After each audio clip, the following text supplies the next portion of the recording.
What about, these sneaker drops that they do, high demand, limited edition drops? What if you were able to do that in a token gated fashion where you would allow holders of your NFTs to have preferential access to a sneaker drop, right? And so that's what we launched with them in April of this year.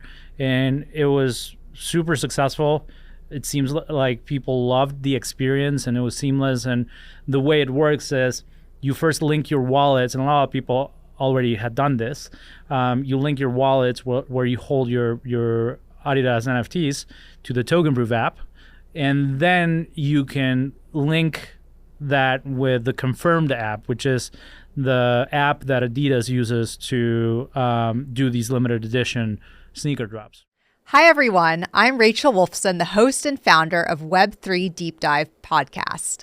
Web3 Deep Dive Podcast focuses on real-world Web3 use cases to help you better understand how Web3 is being applied today and how it may be leveraged in the future. If this sounds interesting, I encourage you to subscribe, like, and share the content that you're seeing today to help spread the word about Web3. I also want to take this time to thank the sponsors behind Web3 Deep Dive Podcast. Worsta is producing Web3 Deep Dive Podcast and is a global technology consultancy agency with headquarters in Austin, Texas, and Quito, Ecuador. Worsta works with enterprises to help them make better technology decisions for their businesses. I also want to take the time to thank Banksa. Banksa is a leading crypto infrastructure payments provider. Be sure to check out Banksa for your Web3 project today. And without further ado, let's get started with Web3 Deep Dive. In this episode, I'll be interviewing Fonz Olvera. He is the founder and CEO of Tokenproof. I'm so excited to speak with Fonz, so let's get right to the episode. Hey Fonz, how's it going? Good, how are you? Doing well, thank you. Thanks for joining us here in the studio at Web3 Deep Dive. Thanks for having me. It was easy. It was like 3 minutes from my house. Yeah. Surprisingly. Good. That's the benefit of having the studio in Austin. For sure. Yeah. Cool. So you are the CEO and founder of Tokenproof, correct? Yep. That's right. Right. Okay. Could you tell us a little bit about Tokenproof and what you guys are doing? Yeah, so Tokenproof is a platform for individuals to unlock utility out of their crypto tokens that they own. And it's a way for brands to build utility and experiences into those tokens that they issue. Got it. Okay. So NFTs are kind of having a moment right now when it comes to brands. So can you go into a little detail there as to why it's important for brands to start thinking about leveraging NFTs? Yeah, I mean, I think we're still in this pilot phase, and I still think that there's a lot of work to be done to make this more frictionless for the user, but there's certainly interesting brands that are coming into the space like Adidas, Nike, Starbucks, PepsiCo has done a bunch of things as well. And I think what's interesting about leveraging Web3 is these brands have a lot of intermediates between themselves and their fans and their consumers, right? And so Web3 allows them to disintermediate this relationship and create more of a meaningful one and a direct relationship with those consumers. And so, like I said, it's still the early days, but the future is definitely promising based on what we've seen. Right. When was Tokenproof started? We started Tokenproof in January of last year, so January of 2022. And it's a pivot from a previous business. There's a whole story around that. Okay. But when you created Tokenproof, was the intention to help brands and creators and consumers leverage NFTs? We weren't thinking so much about the brands. We were thinking about people that held NFTs. Okay. Because I joined the space in the summer of 2021, like a lot of people, and I went through the whole phase of euphoria and bought my Bored Ape and a bunch of tokens that are worthless now. And I noticed that there was a lot of scams in the space. A lot of people were connecting their wallets to malicious sites and then getting their tokens drained or stolen, right? And so that was one thing. And the other thing is I went to the first Ape Fest by the Bored Ape Yacht Club in New York, October 2021. And I noticed that the mechanisms for me to prove that I owned a Bored Ape, and also there was a bunch of other parties that required you to have an NFT. The mechanisms for me to prove that I owned those NFTs were pretty much non-existent. And so at some point, I realized that we could build something better that allowed individuals to prove that they own NFTs without connecting their wallet every single time, and also making it easier for those users to prove that they own these tokens in the real world. So, and that's really what Tokenproof is. It's a way to carry your on-chain identity where you can prove your on-chain identity to anybody that requires you to have certain tokens, without really exposing those tokens, while making it easy for you to do that in the real world. So, interesting. yeah. Okay. So I want to, as we go, we'll dig into how that actually works, because that's really, you're solving a real world problem here when it comes to implementing Web3 in the real world. Let's talk a little bit about a use case. So Adidas just announced a partnership with Tokenproof. Yep. Okay. So what are they doing with Tokenproof? Yeah, there's a couple of things that we're doing with Adidas, like they like to pronounce it the proper German way. I pronounce it the American way. Yeah, which is great. Yeah. So we started with Adidas in December at Art Basel by hosting or powering their event, their IRL event. So Tokenproof, a lot of people know us from our ticketing product and our ticketing infrastructure, and it basically, you can equate it to the Eventbrite of Web3, right? It's a way for people who need to host an event that requires you to hold tokens to be able to do that, where you can publish a site for people to purchase those tickets, prove that they own the NFT that is required, and then have those tickets in the Tokenproof app. And so that's a lot of what we do. And so that's how we started with Adidas. And while we were in Miami, I floated the idea of, what about, these sneaker drops that they do, high demand, limited edition drops? What if you were able to do that in a token gated fashion, where you would allow holders of your NFTs to have preferential access to a sneaker drop? Right. And so that's what we launched with them in April of this year. And it was super successful. It seems like people loved the experience, and it was seamless. And the way it works is you first link your wallets, and a lot of people already had done this. You link your wallets where you hold your Adidas NFTs to the Tokenproof app. And then you can link that with the Confirmed app, which is the app that Adidas uses to do these limited edition sneaker drops, right? And so the only way that you can link your wallets to the Adidas app is through Tokenproof. And so, like I said, it's the portability of your on-chain identities, having this sort of keychain where you hold your on-chain identity, your different wallets from different services, different blockchains, and you're able to prove that you own these wallets to somebody else very, very easily, right?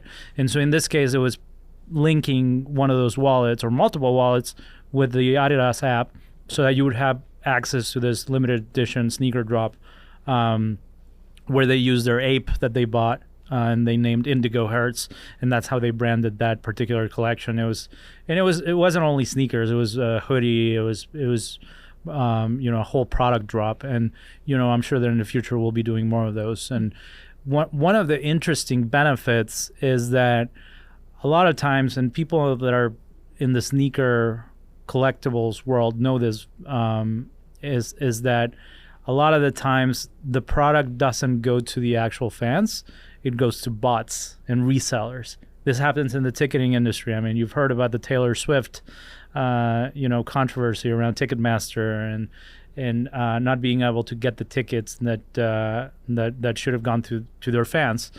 And so what happens by way of implementing Web3 into these limited edition sneaker drops is that now the product is really going to the fans and not to bots. It's going to actual humans, not the resellers. And so I think this is very interesting to explore, just for that benefit. Mm-hmm. So when you say that these products are not going to bots or resellers, so they have to be like a non-fungible token in order to ensure that? They have to be like the sneaker with Adidas, excuse my pronunciation, that actually has to be like an NFT, and then it gets acquired, and then you can prove that that's acquired by a human. Is that what you're saying? So Adidas issued NFTs as part of their original collection called Into the Metaverse, which is now called Alts by Adidas. And so there was already an NFT community for Adidas, right? So they already had a bunch of tokens that were issued, and they had a number of activations and another product drop that they did originally in collaboration with the Bored Ape Yacht Club, with the Pixel Vault and G Money. And so there was a thriving community around that effort. And so now it was linking that NFT community and bridging that NFT community with their traditional mechanisms to sell product, which is the Confirmed app. Right? And so the Confirmed app is used by millions of people to get access to these product drops.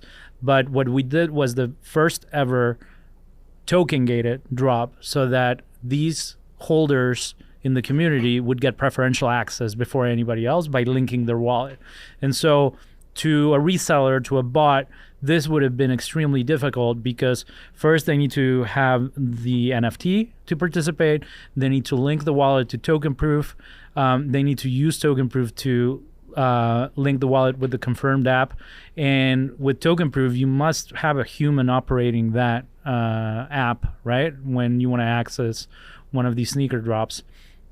And you couldn't have spun up multiple wallets, because you would have needed an NFT in each one of those wallets. So there's a lot of fraud prevention mechanisms that went into architecting this, and I'm pretty sure that the possibilities for a reseller or for a bot are greatly diminished by using this. Got it. My last question around this topic is, so with the drop and having access to that stuff first, are those physical products that are being sent to the people that are holding the NFTs? Like, do they have, can they say, oh, I want this sneaker before anybody else has access to it, and they get that physical product? Yeah, they did get actually, it was pretty incredible to see that people placed their orders on day one and they got the product day 3. So my question is this, because NFTs and Web3, it's all anonymous basically.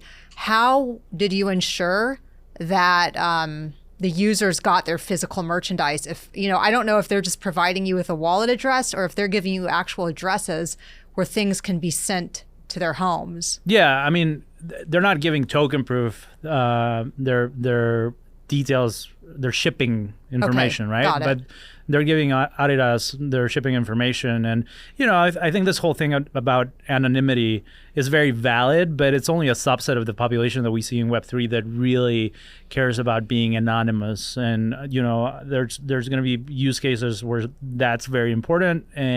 But I think the general majority of the people are not necessarily going to care that much about giving up that in exchange for other benefits. Right. Yeah. I mean, it's interesting because I feel like a lot of these platforms early on, like I know someone who has a tokenized wine platform, and part of the thing was you buy the wine NFT, then you get the physical bottles later on. But he encountered a problem where he only had wallet addresses of the users. So when the bottles were there, he didn't know where to send them to. And so I think it's interesting that you said, Tokenproof is solving this problem, but then Adidas, the users give their information to Adidas if they want their physical sneakers, for sure. Right? Yep. And so that's really interesting to combine the two solutions rather than just being left with, a bunch of sneakers where you don't know where to send them That's to. right. Yeah. Absolutely. Cool. I was also reading that Tokenproof is doing something around YouTube to help creators. And I don't know if this is something that you can discuss, and I don't know if it's even been launched yet. Do you know what I'm talking about? Yeah, so we have a product called Proof of Experience. Okay, right. Which, think about YouTube podcaster.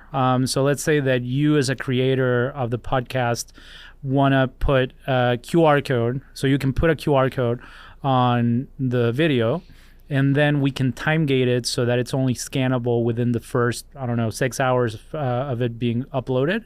And so people can now scan it and get a token that is proof of viewership, for example. And so that gives you a direct relationship with your fans that are watching the show, and you can incentivize them to watch every single episode, and then you can reward them in different ways. And so that's what Proof of Experience is about. and it could apply to a TV show. It could apply to audio only, because it doesn't have to be a QR code. It could be a secret word. So there's a lot of things that we can do with this. And it's all about creating that meaningful and direct relationship between the creators and the fans, because right now YouTube does not give you direct access to those fans, right? And what happens if YouTube disappears? Like, where do those, how do you reach those fans, right? So this is fostering an environment where you own that relationship and not a platform owns that relationship, right? Which I think is the future of how brands are going to operate and how creators are going to operate when it comes to loyalty and yeah. Right. Yeah, that sounds really interesting. Obviously, I'd like to learn more about that, but let's set it up for the show. Yeah, no, I would love to, seriously. But my question is, I guess, would you have to have a relationship with YouTube in order? Oh, okay. No. Okay, interesting. Yeah, you would just render this QR code within the video that you publish. Yeah. Oh, wow. Okay. And then you use Tokenproof to set the rules, right? Like, what token are you going to issue? Is it going to be on Polygon? Is it going to be a POAP? And then what happens afterwards, right? Mm-hmm. And then how long is it scannable for? Is it time gated? Is it not? So, yeah. Cool. So basically, you're allowing creators the capability to issue their own tokens through Tokenproof. Absolutely. Okay. Yep. And creators can be anyone from like podcasters on YouTube to, I don't know, people on TikTok, just anyone creating content that wants to have their own token to better engage with their community. Yep. 100%. Okay. And has this been launched yet? It's been launched and it's available. We haven't implemented it. We literally just launched it maybe last month. Okay. And so we're still in the early days, but yeah, we want to find the right partner to give it a spin. Cool. Okay. Interesting. In your opinion, why do you think NFTs are the way to go in terms of building community? You know, creators with their audience and brands with their consumers. Why can't it just be a typical loyalty program, for instance? Like, why NFTs? Yeah. And I don't think that our NFTs are suited for every single, like, what I see in the space all the time is that there's people that are very religious about Web3 that want to implement Web3 for everything. And it's not meant for everything. But I do think that the future of consumer loyalty involves Web3 because, and I sound like a broken record at this point, because it allows brands to create that direct and meaningful relationship with their fans.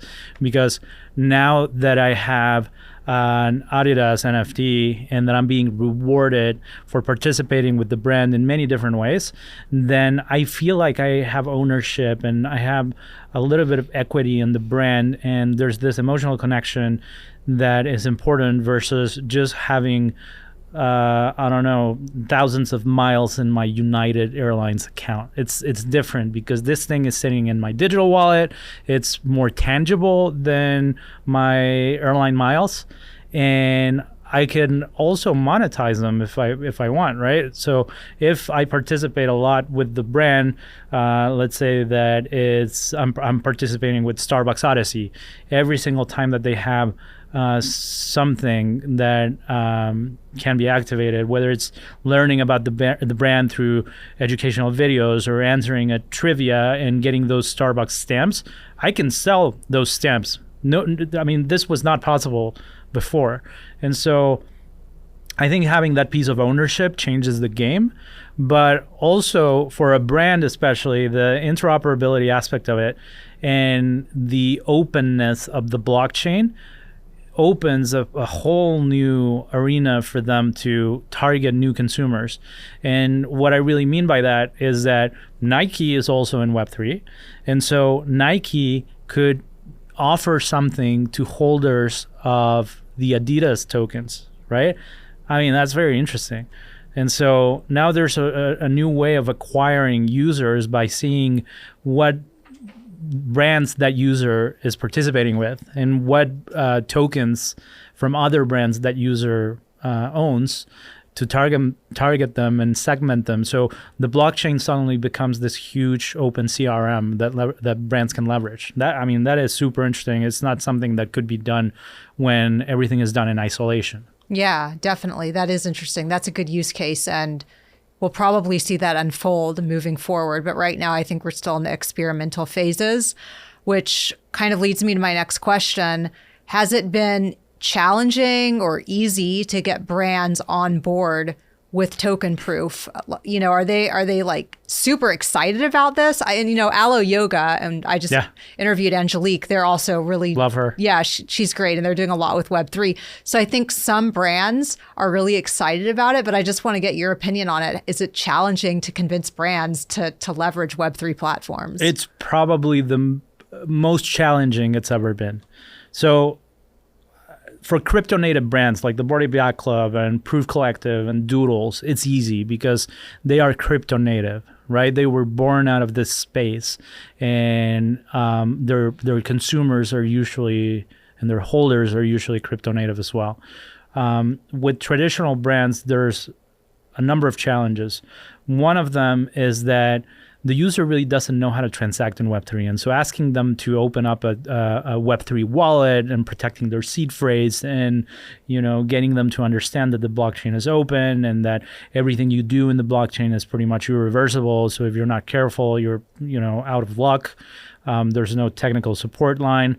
And so that's one challenge. And fortunately, what we're seeing now is that there's tools, including Tokenproof, that make it easier for the regular consumer to participate and interact with the space. So making it easier is something that is being addressed and continues to be a challenge, but it's getting easier for the general consumer. Things like MPC wallets that allow you to have self-custody of your assets without involving a seed phrase, and maybe you can use your email to sign up and get your wallet. That's all positive. The other big challenge, and I'm not sure that we can solve it, but we can do our part in calling our representatives and pushing for proper regulation to be in place, is that there's no regulation, but the SEC is threatening everybody, and there's lawsuits out there, and Coinbase has been challenged, and so traditional brands are scared about coming into Web3, and their legal teams are very apprehensive about coming into Web3 because the rules have not been set, right? And so we need to know what the rules are so we can play by the rules, because everybody wants to play by the rules, but we need Congress and we need our government to act to establish what those rules are so that we can, adhere to them and participate. And once that happens, then brands are going to come in a more meaningful way. Right now, I think that somebody like Aloe or Adidas or Nike or Starbucks, it's a handful of very brave companies that are participating in the space, but I bet you they would be participating way more, and there would be more brands participating if we had that issue cleared.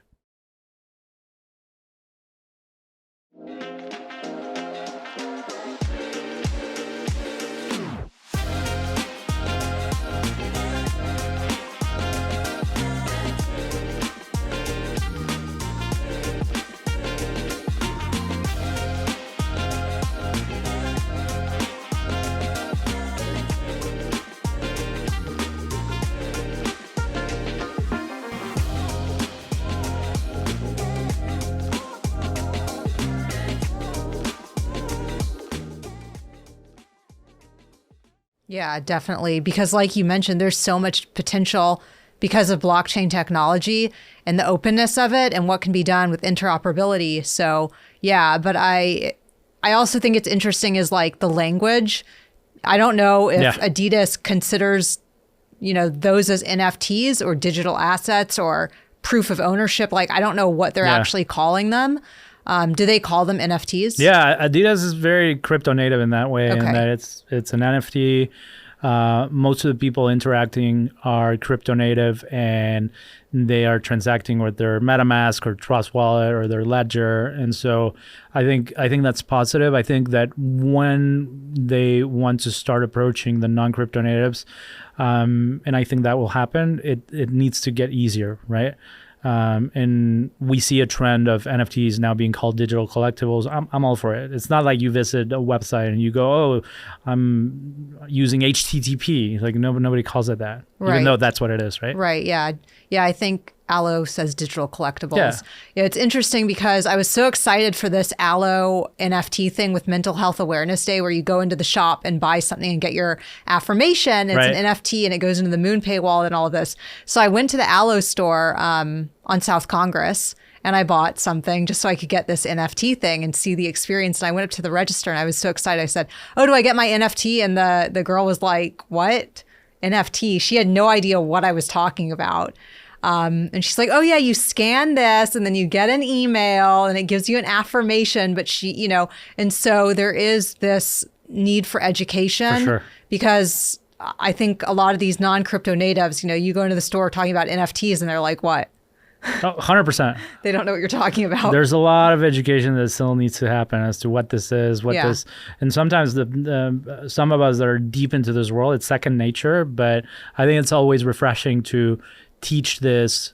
And like when I go out to dinner with my friends that are not in the space and they ask me what I do and what NFTs are and how the blockchain works, it's always refreshing to practice that, because you understand what the challenges in the education is and how much we still need to do to get people accustomed to this new frontier. Definitely. But that's how it was in 1995, 1996, and I remember it. And so, and people thought we were crazy to talk about the internet and being able to order pizza on your computer and having it show up at the door. Yeah. It happens. Exactly. But it took time, and it's going to take time. Right.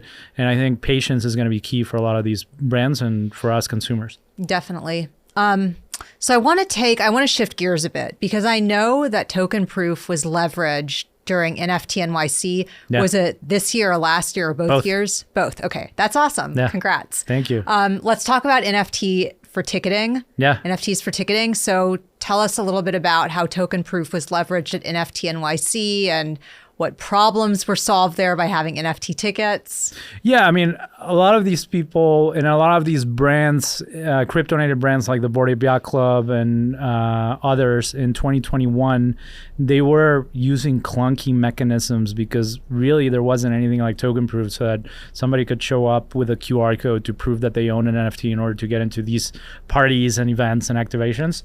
And when we showed up in 2022, so it was when was that? June 2022, and that's when we powered Ape Fest and about 85 other activations at NFTNYC.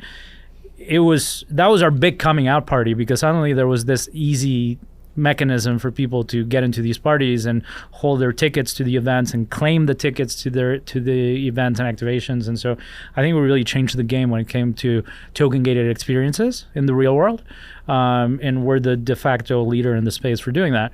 Our tickets are not NFTs.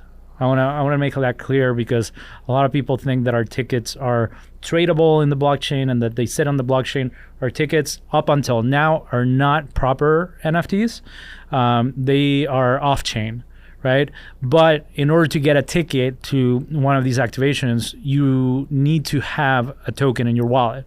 So we're basically token gating the issuance of these tickets to where if you hold a Bored Ape, or a Mutant Ape, you can get a ticket to Ape Fest, and that shows up in your Tokenproof wallet.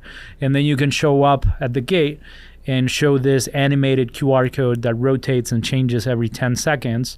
And the reason why we do that is to prevent people from using screenshots or screen recordings. So we have a lot of fraud prevention mechanisms that we've implemented into the platform. And so that's Tokenproof. It's how can we make it easy for somebody that owns digital assets to make use of those digital assets online, but also in the real world, and especially in the real world. And it doesn't have to be events. It doesn't have to be Ape Fest. It could be getting a discount at Sephora because you own a Boss Beauty or a World of Women token. And those are the experiences that we're starting to power. Right. And so basically what I think you're saying is you prevent someone from just taking a screenshot, going to Sephora and say, "Oh, I own this NFT. That's right. This Boss Beauty, and now I get, a discount." So by having it go through Tokenproof, you ensure that proof of ownership, I guess. Proof of ownership at the time of verification, because what happens is when you get that QR code scanned Tokenproof goes to the blockchain in real time to make sure you're still in possession of the necessary tokens at that moment. Not when you claim your ticket, but when you show up at the door, right? And so that is true real-time token gating that we're doing. Yeah, and we met at VCon, and I know that, which was a great conference, and I know that Gary V was doing NFT tickets with the V Friends. Yes. So I wonder, are you doing anything with VCon? With their ticketing mechanism, or will you be doing anything? Not with their ticketing mechanism. Okay. Gary, we need to use Tokenproof next year. At some point, I think that we'll collaborate in some way, and we've collaborated with Gary and VFriends, and also Vayner3 is a great partner to us. And I think they did it the right way. They dropped an NFT that was the ticket to VCon. So if you owned a VFriend, you were airdropped a VCon ticket NFT, right? And then you downloaded the VCon app and linked your wallet to the app, and you also show one of these animated QR codes, and it was a properly token gated event. So they did it really well. So okay. The important piece here is that if you were airdropped one of these tickets, and you did not want to attend or could not attend VCon, you could trade them in the open market. Right, so somebody that does not hold a VFriend and did not get tickets could now buy it from you and attend VCon. So I think that's very interesting. That's definitely the future of ticketing, is where we use open standards. It's all interoperable, where you could purchase a ticket on Ticketmaster, have it as an NFT and sell it on StubHub, or have it listed on multiple marketplaces. And if it sells in one, it's delisted from the other ones. There's so much that we can do with NFT ticketing. But what's interesting is what happens after you attend the event, because now you have the digital version of the ticket stub. I'm a big fan of concerts, and so I have hundreds of physical ticket stubs that I keep just as mementos. And so your NFT becomes that memento, and it's digital proof that you went to the event, that you attended the event, right? So let's say that you went to all of these Katy Perry shows during her last tour. Well, now Taylor Swift could target you and give you some sort of pre-sale because you attended Katy Perry's shows, right? And so there's this thing of, I call it interoperable loyalty, that I think is super, super interesting. And maybe because you attended the Taylor Swift show, now you have access to this online merch drop that is only accessible for those that attended the events by connecting their wallet and seeing that you have that digital ticket stub.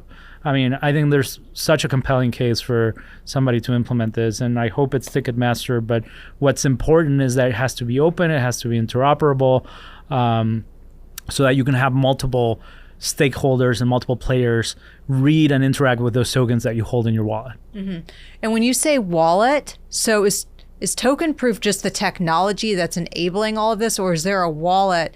Because what I'm wondering is, are all of these NFTs sitting in one digital wallet, or are they just like scattered about in random wallets? Yeah, that's a great question. So right now, Tokenproof operates under bring your own wallet, right? So you can have as many wallets linked to the Tokenproof app as you want, and it's from multiple blockchains, multiple wallet providers, whether it's Ledger or MetaMask. You can link all of those to your Tokenproof app. It could also be a cross-mint wallet, could be custodial services like Nifty Gateway. So we are very interoperable in that sense, but it's bring your own wallet, right? You have to have a wallet beforehand when you download Tokenproof. Now we're evolving into having our own wallet within the Tokenproof app, and this is going to help us serve brands that want to cater to non-crypto natives, to where somebody like my dad that does not know anything about Web3 could participate in Web3 by downloading the Tokenproof app, registering with his email address, and we're going to give him a self-custodial wallet within the Tokenproof app. And he's not going to have to worry about seed phrases, but he's going to be able to participate by, walking into a store, scanning a QR code and minting a token.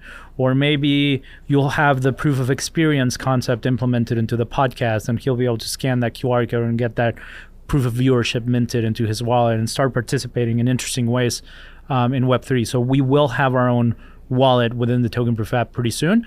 But the bring your own wallet is never going to change. So you're always going to be able to bring wallets into Tokenproof.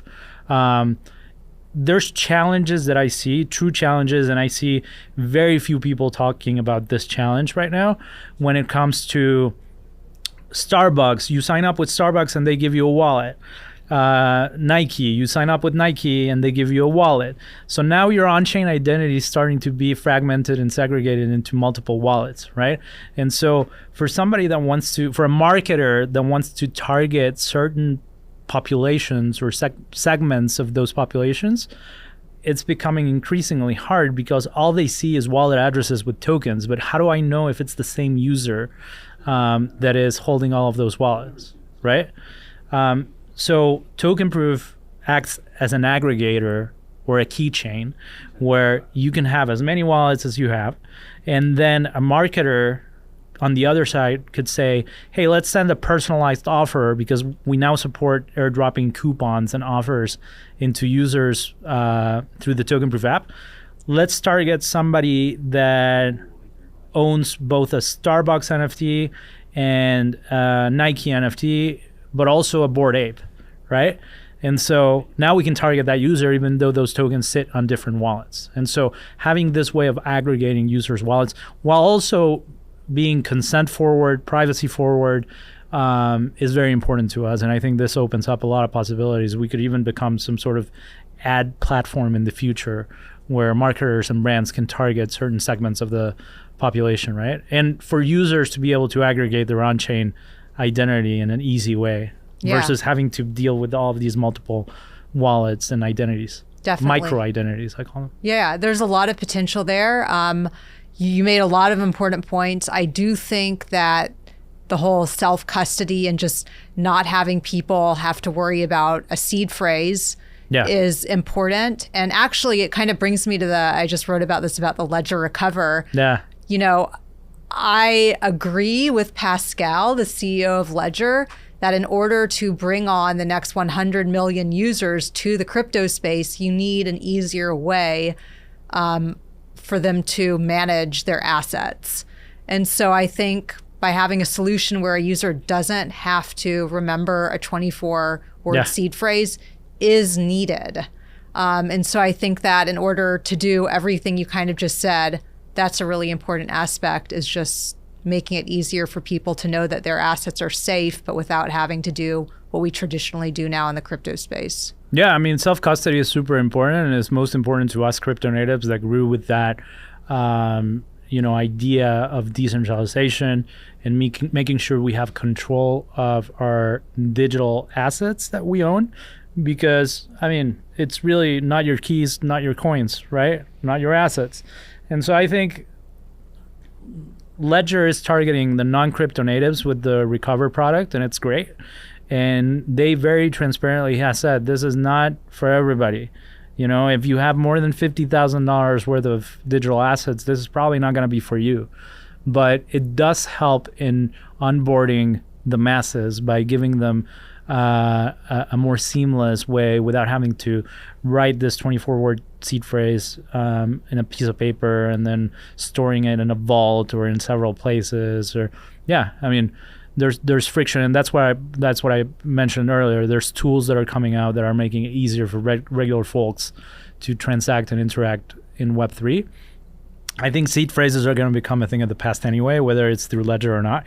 It's there's things like account abstraction wallets, MPC wallets that we are implementing as well. That does not involve seed phrases, but it's still self-custody. So I mean, we're seeing a lot of improvement, and we're still early. I mean, it's a lot of people think that we've gone through this roller coaster throughout the years, and that there's a lot of things that have happened, but we're still in this pilot phase of Web3, in my opinion. Yeah. What technology does Tokenproof leverage, by the way? Like, what blockchain network are you guys using? We support Ethereum mainnet, Solana, Polygon, CeeLo, Gnosis. We're going to support Near in the near future. And so we're supporting we're totally agnostic to blockchains. We can support any blockchain. Got it. Okay, good. That's important. Yeah. It's interesting because I wanted to ask you, so my next question, I was going to ask you, with the NFT market being the way it is, are we still going to see NFTs being, the model that we've been talking about, leveraged by brands, creators, consumers? And then I was like, that's kind of a silly question because at the end of the day, it's the technology. It's not about the value of NFTs anymore, in my opinion. I mean, because was it a few years ago or 2019, the NFT boom, when everybody was buying NFTs and getting rich quick and trading them. But now I think it's like calmed down, and now it's just more about like this technology can be used for so many benefits, right? Yeah, I truly think that we over-financialized the space. And it's still over-financialized in a lot of things. A lot of it is about flipping and making money and speculation. And I think that we need to get away from that. I think there's still always going to be that sector of the space that is going to be about flipping. But I think we need to move on from that. And you're going to start seeing a lot of more free NFTs, especially when it comes to loyalty from brands, loyalty programs from brands architected in Web3, where a lot of the tokens that you're acquiring are going to be free based on your participation with the brand and based on how you're interacting with that brand. And yeah, you'll be able to monetize the tokens that you own, but it's going to be to a less speculative degree than it is now. And we knew that this was going to happen. We knew that there was going to be a big crash. Gary talked about it all the time. A lot of people didn't believe it, but I think it's healthy for the space to flush out those speculators that are only here to flip tokens. I buy a Bored Ape for $100 and I sell it for $1 million. I think that those days are over. Definitely.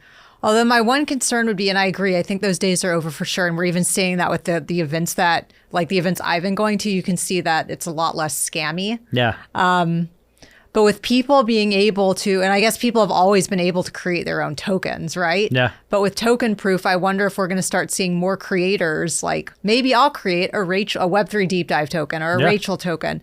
But it's going to be interesting to see how that plays out, because are these creators going to have good intentions or bad intentions? Like, are they going to create tokens to actually communicate with their communities, or are they going to also want to create them and try to, see the value of these tokens and see how much money can be made? Yeah. It's interesting. I wonder how who is it?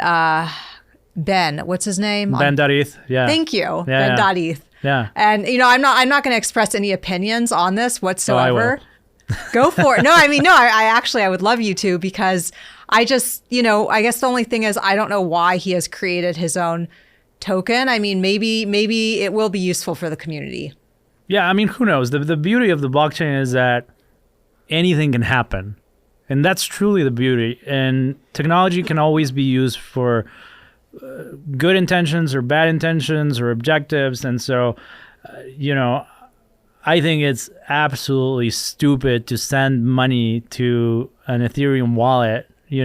This is why we built smart contracts, so you could understand what the mechanism was when you were sending that money to the smart contract. It was open. You could see the source code. Just sending money to somebody that promised you that something might happen, I don't know. I don't like it, but it's entirely valid that people can both raise money and send money and eventually maybe get scammed and learn from it. Like, who knows? I think it's permissible, and that's great. Yeah, definitely. Yeah. Interesting. There's a lot that we have to just wait and see what happens with this industry. But I've been in it since 2017, so I've seen a lot of. Nice. How long have you been in the crypto industry? I bought crypto in 2017 as well, and I was a passive investor, and I left. You know what? I learned about self-custody early on, and so even in 2017, I had my ledger, and I had my Bitcoin and Ethereum in my ledger, but I didn't do anything, and it was largely a promise to myself. I said, you're going to buy these tokens, they might go to zero, or I might become a billionaire, but I'm not going to do anything in 5 years. So I don't care where they're at in terms of value. I'm not going to touch them in 5 years. Yeah. And I came into the NFT space after I saw Beeple sell his piece for $69 million. And I said, I got to pay attention to this space. Something is happening. And I was doing CPR on a business that we ended up shutting down. And so I couldn't really participate in early 21. But then around May of 21, so 2 years ago, feels like a lifetime, but 2 years ago, I decided to take a break from work after we had shut down that business and just dive deep into Web3 and see what it was about. I did not know how to set up a MetaMask back then. So it's been, a great experience. And that's when I said, hey, I have some ETH that, has some value now. So let's put it to work and let's learn. And that's when I bought Cool Cats, Bored Apes, and a bunch of other stuff and became a part of the community, started learning about Web3 and meeting people. And it's crazy that the business that we had shut down, we pivoted into what is now Tokenproof.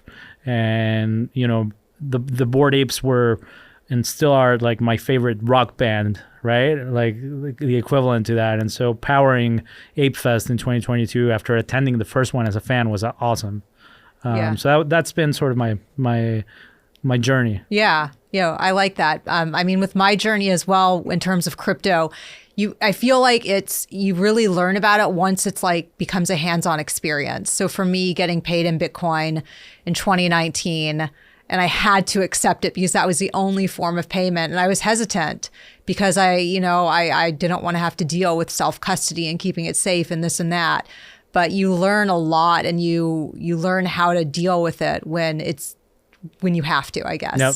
And it's really enriching. So I think hands-on experiences are good, which is what I hope to see with Tokenproof. For sure. Because I think that's how we get new users into the space, by showing them how to actually do this and showing them how easy it is. Especially real use cases, right? Yeah. Because if we stay on the, I'm going to be flipping these JPEGs, idea, it's not going to progress because it's not a real use case. Yeah, definitely.